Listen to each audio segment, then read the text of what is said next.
Hey, I'm Jenny Sauer with APHIS PPQ End User Tools Group, and I'm going to show you, users of the ArcGIS Collector app, how to view and change layers that may have been made available or enabled in your map, and use the Measure tool. Let's have a look at a sample map within the Collector application. I have the EWBBB training version available, and I have downloaded an offline map to my device.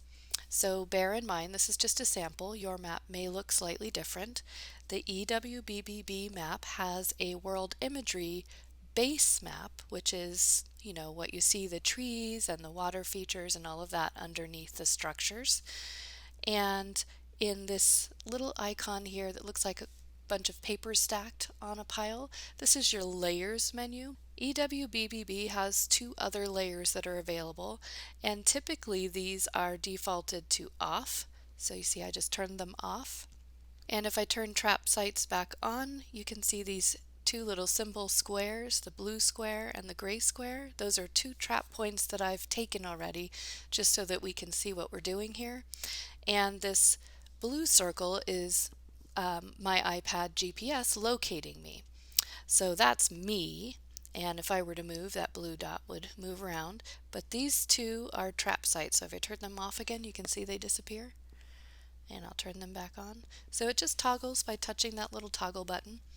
And then also the world transportation layer, if I toggle that on, produces labeling on the streets, which is also set to appear and disappear based on the scale. So as we're zoomed in here, we have every street labeled, but as we zoom out, these smaller street labels disappear and the more main roads are labeled so that they don't overlap on each other and they're more readable.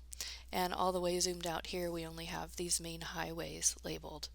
So I'll turn those labels off for now, and I will close the layers menu. And then I want to point out another nifty feature. So this three-dot menu in Esri's naming convention is called an overflow menu. And there's always kind of cool little tricks in here. And the cool one that I'd like to show you is this Measure tool.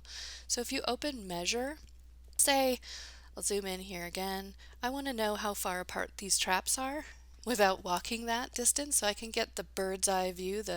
It's called the Euclidean measurement, just straight line measurement from point to point.